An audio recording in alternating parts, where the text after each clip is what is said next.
കുന്നത്ത് തറവാട്ടുകാരെ കുറിച്ച് ഇന്ന് തന്നെ ഒന്ന് അന്വേഷിക്കണം. അത് അന്വേഷിക്കാൻ തന്നെ അറിയാവുന്നല്ലേ. ഇഷ്ടം പോലെ സ്വത്ത്, ഒരേ ഒരു മകൻ. അവർക്കാണെങ്കിൽ നമ്മളുമായിട്ടുള്ള ബന്ധത്തിന് ഇഷ്ടമാണ് ആ കൈമള് പറഞ്ഞത്. എന്നാ ഇനി വൈകിക്കണ്ട. അവൾക്കിപ്പോ കല്യാണം വേണ്ടെന്നാ പറയുന്നേ. എന്താ കാര്യം? ഇനിയും പഠിക്കണം അത്രേ. കുറുപ്പത്തെ തീരുമാനങ്ങൾ എടുക്കുന്നത് അവളല്ല, ഞാനാണ്. പറഞ്ഞേക്കവളോട്. കുറുപ്പത്തെ പെൺകുട്ടിക്ക് രജിസ്റ്ററിൽ ഒപ്പിടാനുള്ള പഠിത്തം മതി. അത് നിനക്കൊണ്ട്. KTPTUC കമ്മിറ്റി പിളർന്നു. യോജിപ്പിക്കാൻ നേതാക്കന്മാർ പക്ഷേ യുദ്ധം തുടങ്ങുന്ന കാര്യം വല്ലതുകൊണ്ടോ പത്രത്തിൽ? ഭാരതത്തെ രക്ഷിക്കാൻ ഞാൻ ഉടനെ പോകേണ്ടി വരുമോ? വേണ്ട. കല്യാണം കഴിച്ച ശേഷം സുമാരക്കുറിപ്പ് എപ്പോഴും അകത്താണോ? അല്ല, പുറത്തായിരുന്നു. കാണാനേ ഇല്ലല്ലോ. പുറത്ത് കുറച്ച് വിരുന്നുകളുണ്ടായിരുന്നു. ഈ അയൽക്കാരൊക്കെ ഒന്ന് പരിചയപ്പെടാമെന്ന് കരുതി. അതാണല്ലോ സാമാന്യ മര്യാദ. ഇതേതാ സാധനം? എന്റെ ഭാര്യ പ്രേമലത.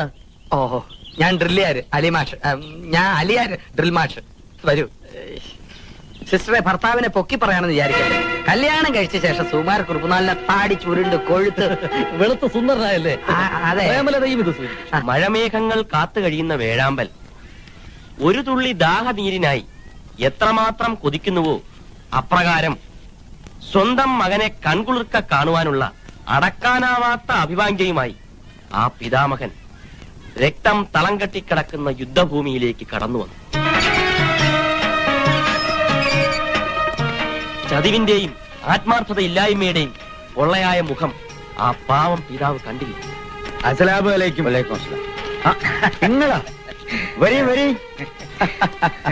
മകനെ കാണാൻ കൊതിച്ച അച്ഛന്റെ ഹൃദയവേദനയും വ്യഥയും എപ്രകാരം ഉണ്ടാകുമെന്ന് മുൻകൂട്ടി ദർശിച്ച ഭഗവാൻ കൃഷ്ണൻ അർജുനനോട് ഇപ്രകാരം പറഞ്ഞു. പക്ഷേ ഹാജരി വിളിക്കണം. ഞാൻ പോരാ. എല്ലാവരും പുസ്തകം അടച്ചു വെച്ചിട്ട് ഞാൻ ഈ പറയുന്ന ചോദ്യങ്ങൾക്ക് ഉത്തരം എഴുതാമോ എന്ന് ശ്രമിക്കുക. ചോദ്യം 1. ആ പിതാമകൻ സ്വന്തം മകനെ ഈ അവസ്ഥയിൽ കണ്ടാൽ എന്ത് പ്രതികരണമാണ് ഉണ്ടാവുക? ചോദ്യം 2. ആ യുദ്ധഭൂമിയിൽ അദ്ദേഹത്തെ ആശ്വസിപ്പിക്കാൻ ആര് തയ്യാറാകും? ആരും തയ്യാറായില്ലെങ്കിൽ എന്തുകൊണ്ട്? അത് ഞമ്മടെ മോനായത് കൊണ്ടാണ്. പിന്നെ ഉജിരില്ലാണ്ടിരിക്കുവോ? ഓന് ഞമ്മടെ മതഗ്രന്ഥത്തില് മാത്രമല്ല, ഹിന്ദുക്കളുടെ മതത്തിലും നല്ല പിടിപാടാ. സത്യം പറഞ്ഞ ഇങ്ങളിത് പറയണ കേട്ടപ്പോ നമ്മുടെ മനസ്സങ്ങ് നിറഞ്ഞ് ദുബായി പോണം നമ്മളോട് വാശി പിടിച്ചിരുന്നവനാ. ഇങ്ങോട്ട് വരാമെന്ന് സമ്മതിച്ചപ്പോ ഇത്ര ശോഭിക്കുമെന്ന് നമ്മൾ നിരീക്ഷിച്ചില്ല. ഓരോ ഘട്ടത്തിലും ഇങ്ങളെ പറ്റി വലിയ കാര്യങ്ങളാണ് പോയി എഴുതുന്നത്. നിന്റെ ബാപ്പ കൂടി വന്നിരിക്കുന്നു. അമ്മോ, വീട്ടോട്ട് പോകാം. വീട്ടിൽ പോണ്ട. വീട്ടിൽ പ്രേമല വന്നു. ഇങ്ങോട്ട് പോണ്ട. അയ്യോ, അവിടെ വാത്ത. അപ്പൊ പിന്നെ എവിടെയെങ്കിലും പോവാം. അയ്യോ, രണ്ടാള് കൊണ്ടല്ലേ. നാട്ടിലും ഇങ്ങനെയാ, പഠിച്ചതും വളർന്നതും ഒന്നിച്ച. ജോലി എപ്പോ വന്ന്? കുറച്ചു ദിവസമായി. ഞാൻ തനിച്ചാണെന്ന് പറഞ്ഞപ്പോ ഇങ്ങ് പോന്നു. ഒരു കൂട്ടിന്. അതെ. വീട്ടിൽ അമ്മയ്ക്ക് അസുഖമൊന്നും ഇല്ലല്ലേ? ഒരു നാട്ടുകാരാണെങ്കിലും കാണാൻ പറ്റാറില്ല. കത്ത് വരാറുണ്ട്, പക്ഷെ മറുപടി അയക്കാൻ ഭയങ്കര മടിയാ. അപ്പൊ എന്റെ സ്വഭാവം തന്നെ അവനും. രണ്ടുപേർക്കും ഒരു സ്വഭാവമാ. അതെ അതെ. സ്കൂളും നാട്ടുകാരും ഒക്കെ എങ്ങനെ പിടിച്ചാ? സ്കൂളും നാട്ടുകാരും ഒക്കെ എനിക്കിഷ്ടായി. എനിക്കും ഇഷ്ടമായി. നല്ല ആൾക്കാരാ.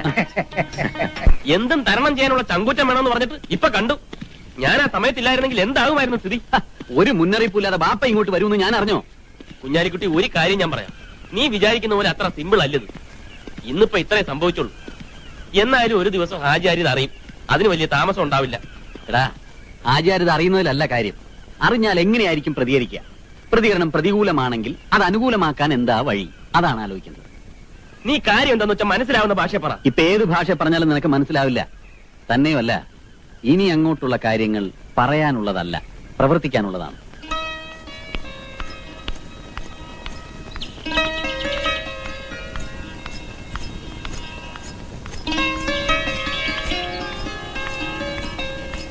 മുംതാസ് അല്ലേ?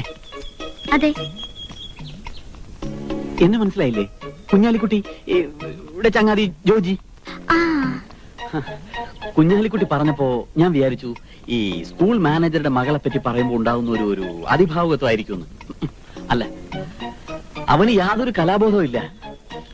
മഹാകവി മോയിൻകുട്ടി വൈദ്യരുടെ കൽക്കണ്ട കനിപൂറുന്ന ഗാനങ്ങളിൽ മാത്രം കേട്ടിട്ടുള്ള സ്വർഗത്തിലെ ഹൂറി ഇതാ എന്റെ കൺമുമ്പിൽ.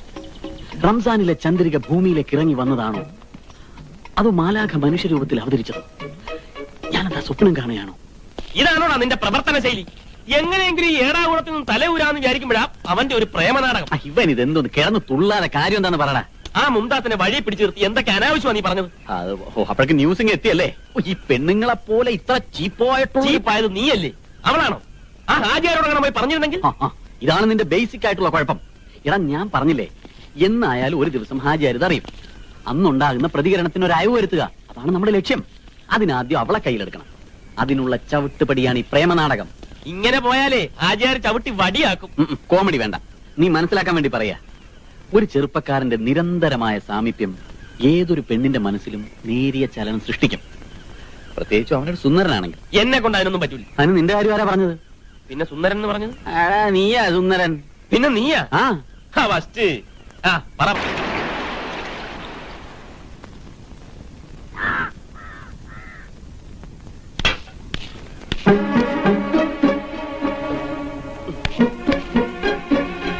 ജോജി മാഷോ,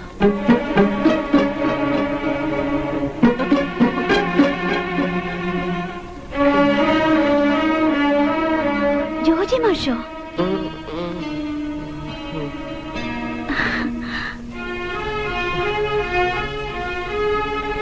മാഷെന്താ ഇവിടെ? അവൻ കുഞ്ഞാലിക്കുട്ടിയല്ല, കണ്ണാലിക്കുട്ടിയാണ്. ഈ സ്കൂളിന്റെ ചരിത്രത്തിൽ ഇത്രയും വൃത്തികെട്ട ഒരു മാഷെ ഞാനിതുവരെ കണ്ടിട്ടില്ല. ചെറ്റത്തരമല്ലാതെ കയ്യിലില്ല.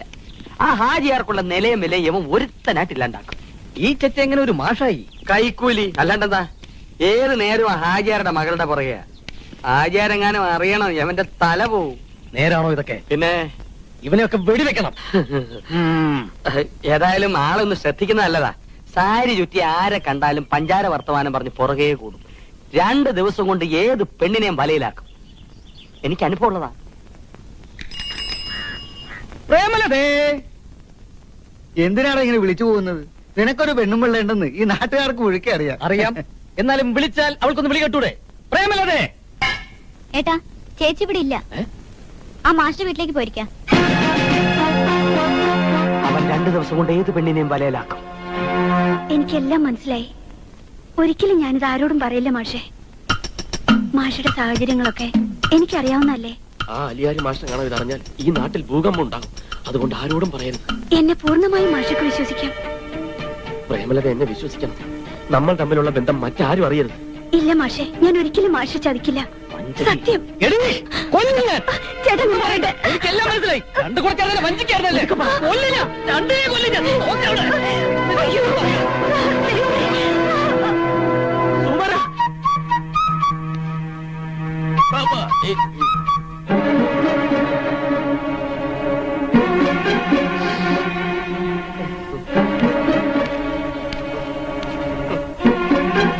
മലയാളം മാഷേ, ജോജി കേട്ടു, എല്ലാം ഞാൻ കേട്ടു. ജോനകപ്പറമ്പിൽ ജിതേന്ദ്രവർമ്മ കള്ള ഹിമാറെ മുസ്ലിം സമുദായത്തെ മുഴുവൻ നീ വഞ്ചിച്ചു. വിടില്ല ഞാൻ, പടച്ചോനാണ് വിടില്ല. ഈ വിവരം ചൂടോടെ ഞാൻ ഹാജിയാരെ അറിയിക്കും. എന്നെ ചതിക്കരുത്. ഞാൻ വേണമെങ്കിൽ മാഷിനെ കാല് പിടിക്കാം. വന്നു കയറിയ ഉടനെ എന്റെ കാല് വാരിയെന്നല്ലേ നീ? വിടന്നെ, എന്റെ രക്തം തിളയ്ക്കുന്നു. ഇസ്ലാമിന്റെ രക്തമാണ്. വിടില്ല ഞാൻ, നിന്നെയും വിടില്ല, നിന്റെ മറ്റവനെയും വിടില്ല. ഈ നാട് മുഴുവൻ മനസ്സിലാക്കട്ടെ നീ ആൾമാറാട്ടക്കാരനാണെന്ന്. ചോരയും നീരുമുള്ള മുസ്ലിം സഹോദരങ്ങളുണ്ട് ഈ നാട്ടില്. ഇതിന്റെ മറുപടി അവര് പറയും. കള്ള ഹിമാറെ.